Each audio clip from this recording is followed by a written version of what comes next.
अर्चना की मौत हो गई। क्या? कब चलना है तुम्हारी मम्मी से मिलने? मम्मी ने कल सुबह 10 बजे बुलाया है। ओके? क्या सोचा तुमने कि जबान बंद रखकर बचाओगे तुम? अर्चना की मौत की सच्चाई को मैं सामने लाकर रखूंगा। आपके हर सवाल का जवाब जरूर दूंगी मैं, लेकिन वक्त आने पर। हे राम जी, अब क्या होगा? वो पुलिस वाला गोल गोल डंडा घुमाकर हमें देख रहा था, हम पर भी शक हो गया उसको। अब अनिकेत बेटे ने मेरे बारे में कुछ बता दिया तो क्या होगा? क्या होगा?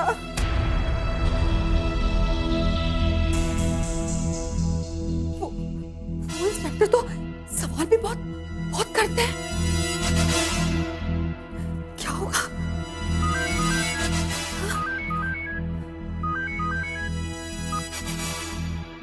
हेलो? तुम्हारे काम से हम बहुत खुश हैं। अरे आपकी खुशी का हम क्या करें? हम तो फंस गए ना। क्यों? किसी ने देख लिया क्या? अरे हम जो काम करते हैं ना पूरे सफाई से करते हैं, वो तो किसी ने नहीं देखा। वो जो पुलिस इंस्पेक्टर था ना, बहुत सवाल कर रहा था। उसको उन पर शक हो गया। कम ऑन कुमुद, पुलिस का तो काम ही यही। तुम चिंता मत करो, मैंने सब संभाल लिया। मैं कुछ समझी नहीं। अर्चना की मौत सिर्फ एक हादसा बन के रह जाएगी। कैसे हादसा बना देंगे? आपको पता नहीं क्या? इंस्पेक्टर वो अनिकेत बेटे को कल से पुलिस थाने में ले गए।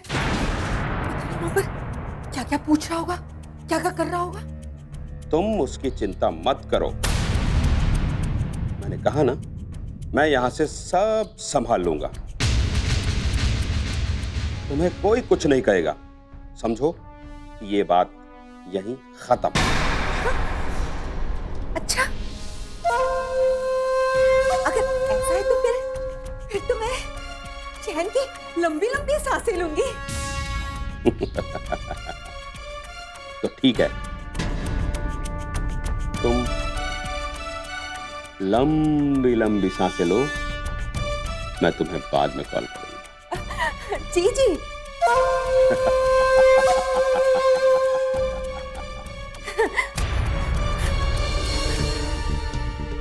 वाह कुमुद, तेरे तो पारे न्यारे हो गए।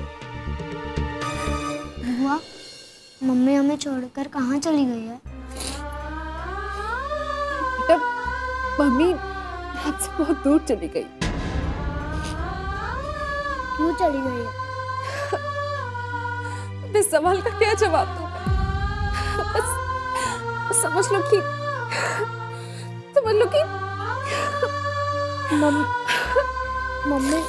मम्मी हमसे रूठ कर चली गई ना? नहीं, मम्मी आपसे रूठ कर नहीं गई है। मम्मी तो आपसे बहुत प्यार करती थी। मुझे उनके पास ले चलिए।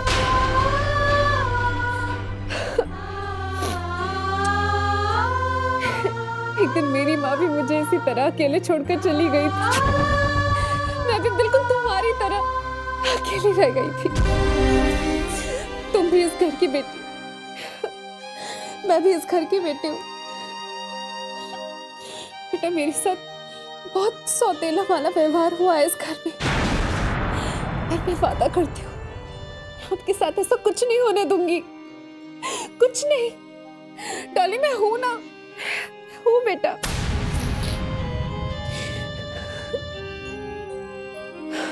तुम अकेली नहीं हो, मैं हमेशा तुम्हारे साथ, हमेशा। जीजा जी, आखिर वो लड़की चाहती क्या है? क्यों बार बार फोन करके आपको तंग कर रही है? अगर मुझे ये पता होता तो उसे बर्बाद कर दिया होता अभी तक। समझती क्या है आपने आपको? वो अगर हम खामोशी से जिंदगी जीना चाहते हैं तो उसने हमें कमजोर समझ लिया है। आप शांत रहिए, वैसे ही एक मुसीबत हमारे सामने मुंह खोल के खड़ी है। और फिर अनिकेत पता नहीं वहां कैसे रहा होगा। करे कोई और भरे कोई। आहा, आ गया भांजा।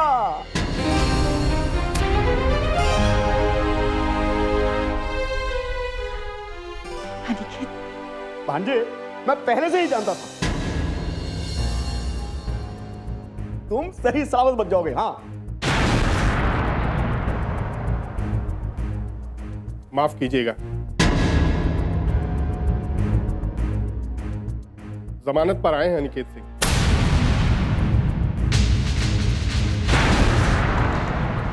बरी होकर नहीं, केस अभी भी चल रहा है। वकील साहब, आप कुछ करिए ना ताकि ये केस खत्म हो जाए। चिंता मत कीजिए, कानून सच साबित करना जानता है। अगर आप लोगों में से गुनहगार कोई नहीं है तो मेरा विश्वास कीजिए, किसी को कुछ नहीं। ठीक है, मैं जरा जल्दी में चलता हूं।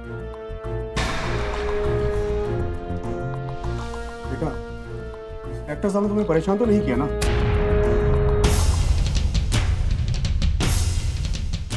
अनिकेत, ये ऐसे क्यों चला गया? कहीं ऐसा तो नहीं कि ये हमें इस सबका गुनाहगार समझ रहा है? वो गलत नहीं समझ रहा है। कहीं ना कहीं हम सब इसके लिए गुनहगार हैं। अरे, हमने जो भी किया था वो अनिकेत की भलाई के लिए तो किया था। भलाई कर दी। एक मासूम बच्ची को उसकी मां से दूर करके। ओहो जीजा जी, अरे भैया, आप दोनों लड़ना झगड़ना बंद करो। जो होना था हो गया। ये सोचो आगे क्या करना है आगे। हाँ, कुंज, एक काम करो, विकास को फोन करके अर्चना के बारे में बता दो। उससे कहो कि वो उसके अंतिम क्रियाक्रम में आ जाए। समझ में नहीं आ रहा है इस घर में हो क्या रहा है। जिसे देखो मुंह फुलाए घूम रहा है।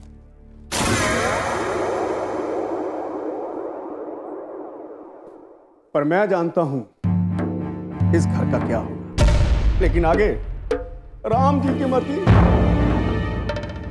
पर जो कुछ भी होगा ना, मेरे फायदे में।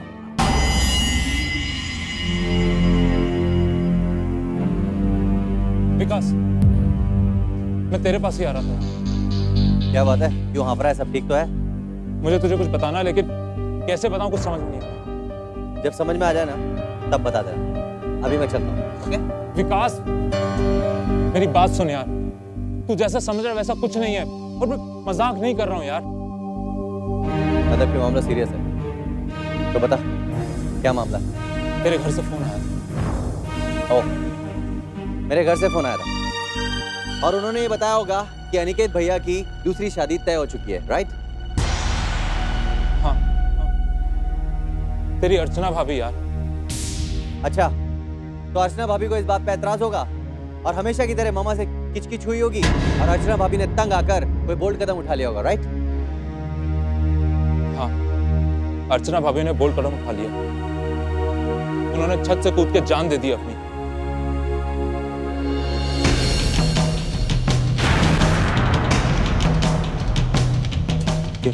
क्या बोला? ये सब कैसे हुआ? ये सब कल रात को हुआ।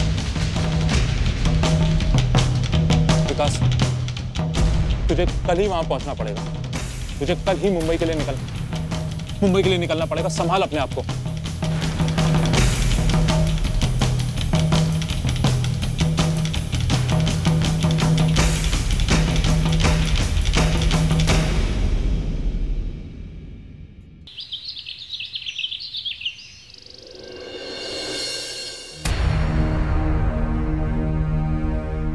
अनिकेत बेटा, इस तरह परेशान रहोगे तो कैसे चलेगा? अर्चना ने जो भी किया उसका अफसोस हम सबको है। पर हम कर भी क्या सकते हैं? अब उसे वापस तो नहीं ला सकते ना। माँ, अर्चना ने जो कुछ भी किया उसके लिए कहीं ना कहीं जिम्मेदार हम ही लोग। हमने उस बेचारी पर इतना बोझ डाल दिया कि वो ऐसा कदम उठाने के लिए मजबूर हो। बहुत अफसोस होता है माँ कि उसकी डेड बॉडी भी नहीं मिल पाई। उसके पापा आए थे पुलिस स्टेशन और वो नहीं चाहते थे कि उसकी डेड बॉडी हमें मिले। ये क्या हो गया माँ? वो बहुत ही इस घर, कम से कम उसका अंतिम संस्कार तो यहीं से होना चाहिए था। मैं मानती हूँ बेटा, लेकिन हम कर भी क्या सकते हैं? उसके पिता की मर्जी। अगर हम उसके पिताजी की बात नहीं मानते तो ये भी तो हो सकता है कि वो उसके मर्डर का केस हम पर डाल देते। जो भी हुआ ईश्वर की मर्जी से ठीक हुआ। और बेटा, जब तक अर्चना ठीक थी मैंने तुम्हारी दूसरी शादी की बात की कभी? नहीं ना। जो कुछ भी किया इस घर की भलाई के लिए किया। अब थोड़ा सा मैंने अपनी इच्छा पर जोर दे दिया तो क्या बुरा किया? वो जो कुछ भी है माँ, वो बेचारी तो चली गई ना। मेरी समझ में तो अब ये नहीं आ रहा कि मैं जिंदगी भर डॉली को कैसे संभालूंगा। डॉली की चिंता तुम मत करो, हम संभालेंगे ना उसे। बस तुम अर्चना को भूल जाओ, उसके गम से बाहर आ जाओ। कैसे भूल जाऊं माँ? अर्चना जैसी भी थी मेरी पत्नी थी, परेशान थी वो। उसकी परेशानियों में मुझे उसका साथ देना चाहिए था, लेकिन मैंने न जाने उसे क्या क्या कह दिया। तुमने कुछ नहीं कहा बेटा, तुमने बस बेटा होने का फर्ज निभाया, इस घर की इज्जत बचाई। क्या करके? उसकी बेइज्जती करके? माँ, एक मैं ही सहारा था उसका, और जब ये सहारा भी टूट गया तो उसने इतना बड़ा कदम उठा दिया। तुम्हें कैसे समझाऊं बेटा, किसी ने कुछ नहीं किया। इस घर के लिए, सबके लिए। इस हादसे को भूल जाओ अनिकेत। देखो बेटा, अब जो चला गया उसे वापस तो नहीं ला सकते, लेकिन अगर तुम्हें कुछ हो गया तो मेरा क्या होगा? कम से कम अपनी माँ के बारे में तो सोचो। क्या तुम मुझे तड़पाना चाहते हो, मुझे दुख देना चाहते हो? नहीं माँ, मैं किसी को दुख नहीं देना चाहता।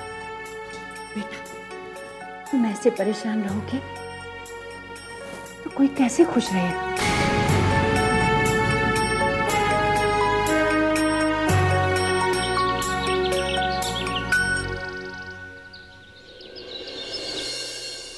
बहुत दुख हुआ अर्चना के बारे में सुनकर।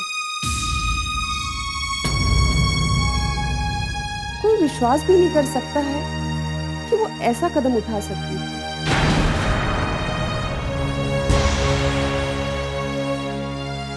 अफसोस तो इस बात का है कि उसकी डेड बॉडी भी आपको नहीं मिल पाई। अर्चना के पिताजी पुलिस स्टेशन गए। वो ये नहीं चाहते थे कि उसकी बॉडी हमें दी जाए, क्योंकि उसका अंतिम संस्कार वो खुद करना चाहते थे। हाँ, ये बात अलग है कि अर्चना ने जो कुछ भी किया उसके लिए कहीं ना कहीं हम सब जिम्मेदार हैं। पुलिस का क्या कहना है? सच कहूं तो पुलिस को यह लग रहा है कि ये हादसा नहीं,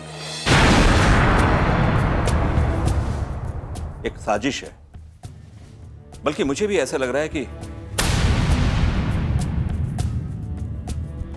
मेरे घर और मेरे परिवार के खिलाफ कोई ना कोई साजिश कर रहा है। ऐसा क्यों लग रहा है आपको? क्या आपको किसी पर शक है? हाँ,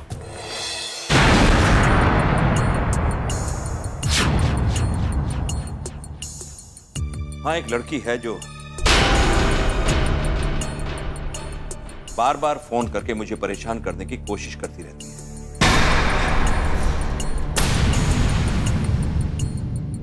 बहुत कुछ जानती है मेरे बारे में, मेरे घर के बारे में, मेरे परिवार के बारे में। इस बारे में तो आपने मुझे पहले भी बताया था।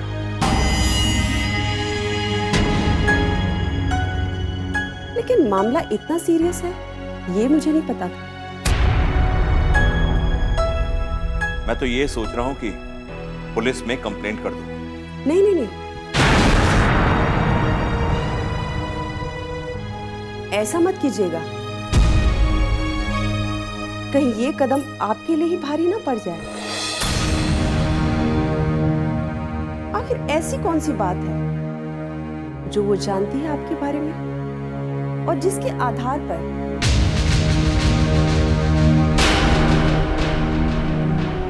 कुछ तो ऐसा जरूर है जिसके आधार पर वो आपको परेशान कर रही है। सर, मीनाक्षी बिल्कुल सही कह रही है। हमें एक एक कदम संभाल कर रखना जरूरी है।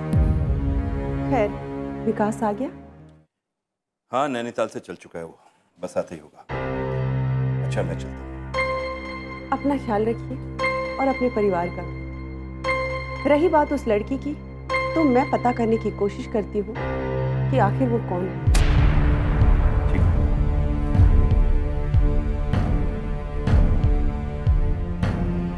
कौन हो सकती है ये लड़की और आखिर उसका मकसद क्या है?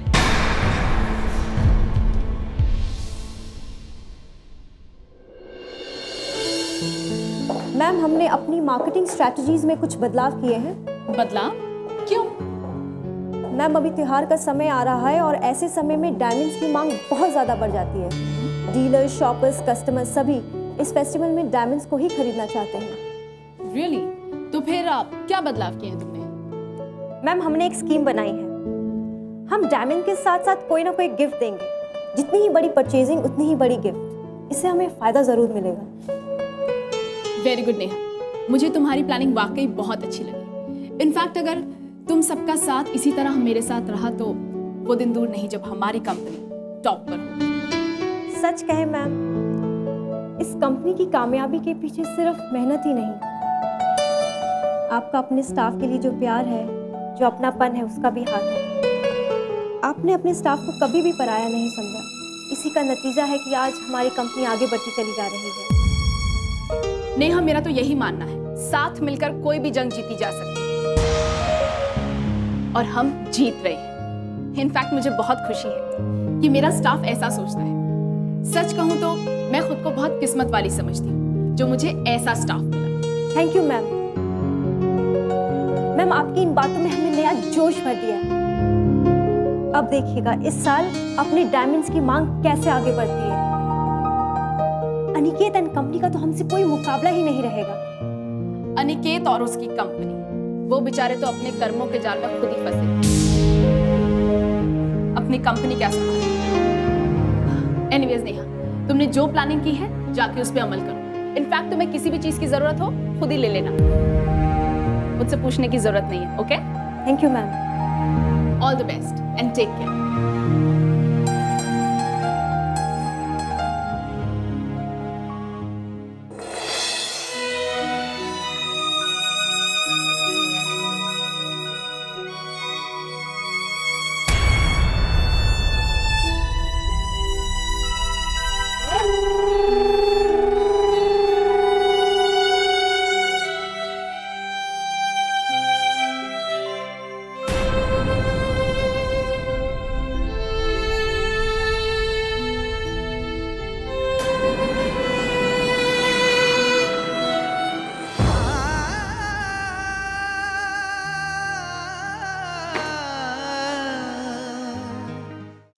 हम किसी को विश्वास ही नहीं हो रहा कि इस घर की लक्ष्मी हम सब तो छोड़कर चली गई बेटा।